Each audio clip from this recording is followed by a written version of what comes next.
This is NBC Nightly News with Jose Diaz-Balart. Good evening. Russia's assault on Ukraine has been brutal for days, but tonight it could be even worse. Russian forces are said to be attempting to advance on 3 key cities.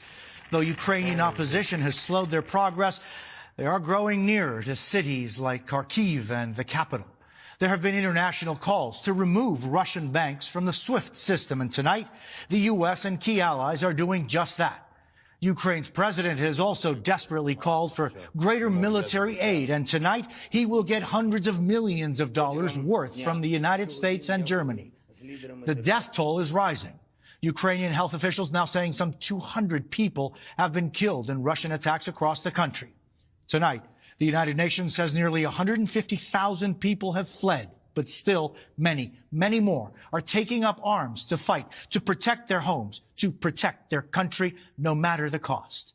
The international outcry is growing louder, and Russians are risking arrest in the streets to protest their country's invasion.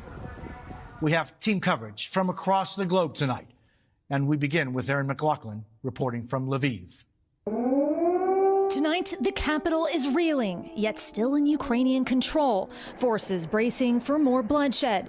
Today, taking stock of last night's battle while claiming they took out a Russian convoy.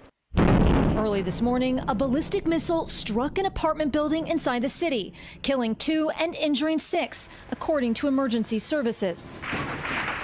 Gunfire at the scene, sending firefighters running for cover. What happened when they tried to push into the city? They couldn't do anything. Why?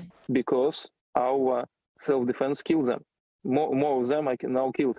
By midday, the city was eerily quiet. Curfew coming into effect at 5 p.m. Anyone on the street could be considered an enemy. Residents staying inside, preparing for street battles, building Molotov cocktails in their basements while shielding from Russian missiles. The Ministry of Internal Affairs sharing this video of an attack on a Russian fuel truck. U.S. officials are urging the Ukrainian president to evacuate. "I need ammunition, not a ride," Volodymyr Zelensky reportedly replied, posting this video this morning to show everyone he's still in the capital for the fight. "It's our country. We will defend all of this," he says. Outside the capital, signs the country is getting ready for battle. We're more than 100 miles outside of Kyiv, and as you can see, the roads are pretty clear. There have been some checkpoints, armed Ukrainian military stopping cars, checking paperwork. On the highways, Ukrainians tearing down road signs so the Russians won't know where to go. Citizens filling sandbags and holding heavy weapons. In Kharkiv, an unexploded grad rocket embedded in the playground of a kindergarten. While in Kherson, this driver narrowly avoided a missile strike.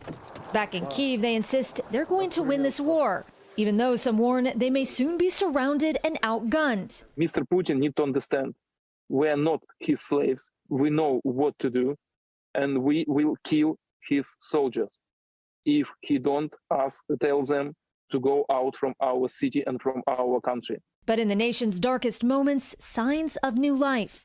Images of babies born in bomb shelters and makeshift hospitals. Hope for a country fighting for its future. Kyiv tonight is bracing for a full-on invasion. Already we're hearing reports of heavy artillery fire striking a children's hospital. Jose? Erin McLaughlin in Lviv, thank you. Now to the other major breaking news tonight. The U.S. and allies across the globe are taking a dramatic step, barring some Russian banks from a critical international system. It's a step that could deal Moscow's economy a crushing blow. Kelly O'Donnell joins me live tonight. And Kelly, this is a major move the White House would not commit to for days. What changed? Well, pressure to take more serious action has been building, and it took time to get European allies to agree. The SWIFT system connects 11,000 banks globally when they electronically send and receive payments. This move would cut off Russia's 10 largest banks. The U.S. and other allies also plan to freeze more than $600 billion in Russian assets abroad and seize yachts and other luxury assets. Officials say the Russian economy could immediately go into free fall.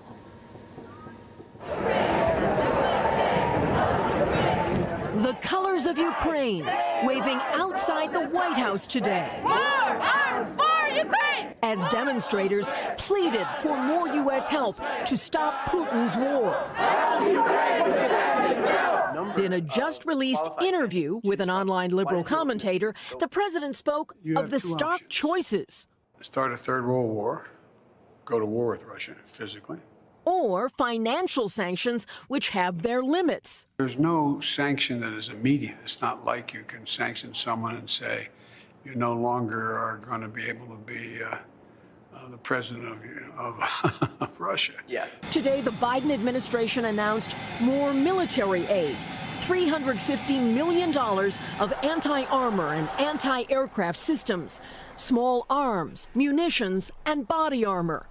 In a major change of policy, Germany, that had sent helmets but refused to supply defensive weapons, today agreed to send Ukraine missiles and anti-tank weapons. The one thing I think that Putin thought he could do was split NATO, creating a great aperture for him to be able to walk through. Right. And that hasn't happened.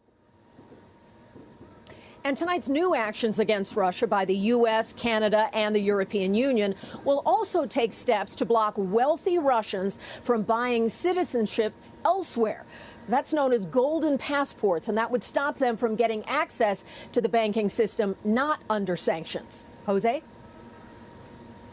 Kelly O'Donnell at the White House, thank you. As clashes spread, millions of Ukrainians are facing an agonizing decision to stay and fight for their country or flee the place they've called home.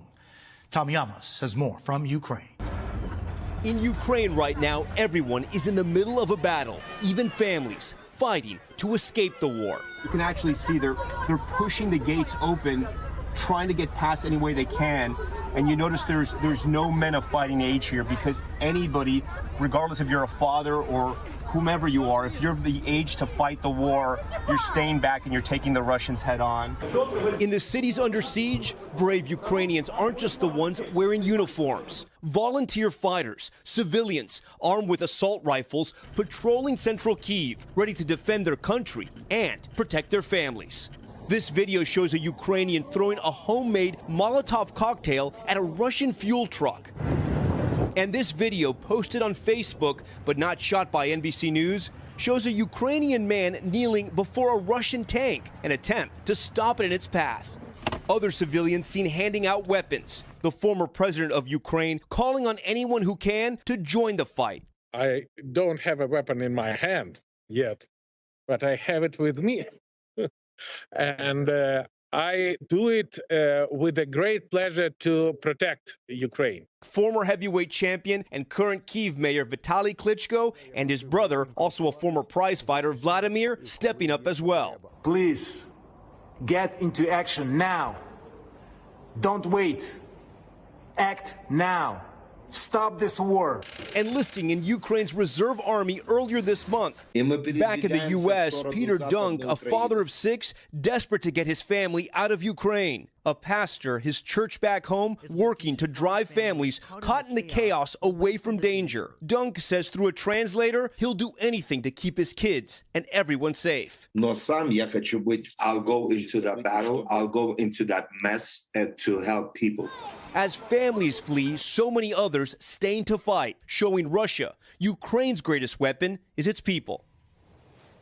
Tom, you saw firsthand the sacrifices the Ukrainian families are having to make as they desperately try to leave Ukraine.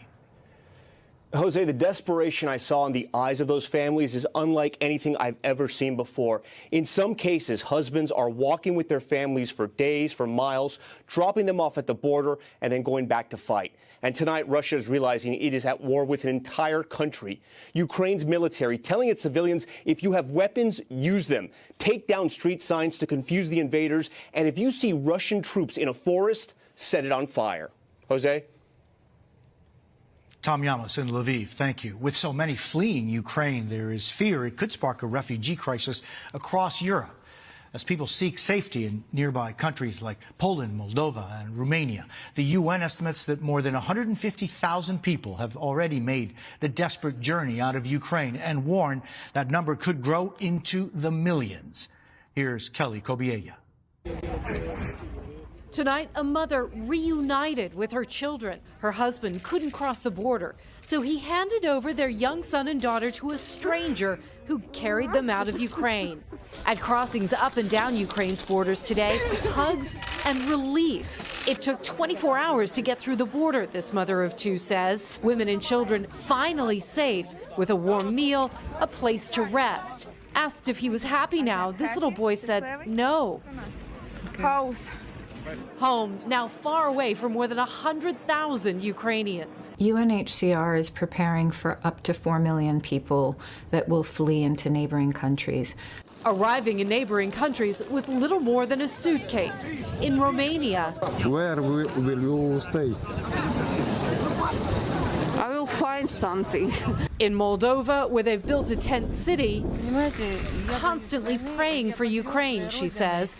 And in Hungary, these women arriving on bicycles. She says, we had to leave everything behind. You can't imagine how I feel now. Inside Ukraine, desperation. At the Kyiv train station on Friday, police fired gunshots to control the crowd. Today, trains out of the country still running. At this station in Poland tonight, they're passing food over the fence. The passengers hungry and tired after a 16-hour journey from Lviv, just 50 miles away. Some inconsolable. I'm sad because I had to leave my husband at the border because they stopped him there, she told me. But as the waves of refugees keep coming, a flood of kindness. Hundreds of volunteers handing out soup, offering rides, and a place to stay. This girl make a post in Facebook that she gonna go to the border and try to help Ukrainian people. Helping them to feel safe again, at least for tonight. For now, Poland and the other countries bordering Ukraine are coping. But if the number of refugees keeps rising, they will need help. Jose? Kelly Kobiela in Poland, thank you. Resistance to Russia's attack on Ukraine is growing, and not just around the world, but also within its own borders. Keir Simmons is in Moscow tonight. Tonight, President Putin forced to fight his war on multiple fronts, not only in Ukraine. With another night of protests and 465 arrested today alone, opposition at home in Russia appears to be growing. Reports that 200 Russian journalists signed a petition against the conflict. Celebrities and sports stars speaking out. Top Russian tennis player Andrei Rublev writing "No war, please" on a camera lens after winning a match. And a Russian lawmaker who voted with President Putin just this week now saying, "I didn't vote for Kyiv to be bombed." The Russian government responding by restricting Facebook and Twitter, while for a time the Kremlin's website was down, the victim, it says, of a cyber attack. And on the diplomatic front, Russia facing increasing isolation. Already feeling the impacts of Western sanctions, Foreign Minister Sergei Lavrov telling reporters the sanctions are very serious. The entire European Union closing its airspace to Russian airlines. Russia retaliating with its own ban on flights. The French seizing a Russian cargo ship, while overnight Russia's close partner, China, abstaining rather than voting against a UN Security Council vote, leaving Moscow to veto the condemnation alone.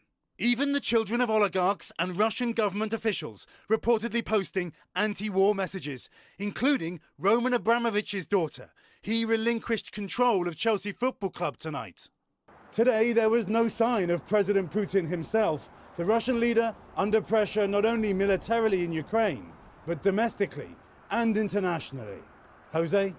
Keir Simmons in Moscow, thank you. Still ahead tonight, the potential showdown in Congress over President Biden's historic Supreme Court nominee.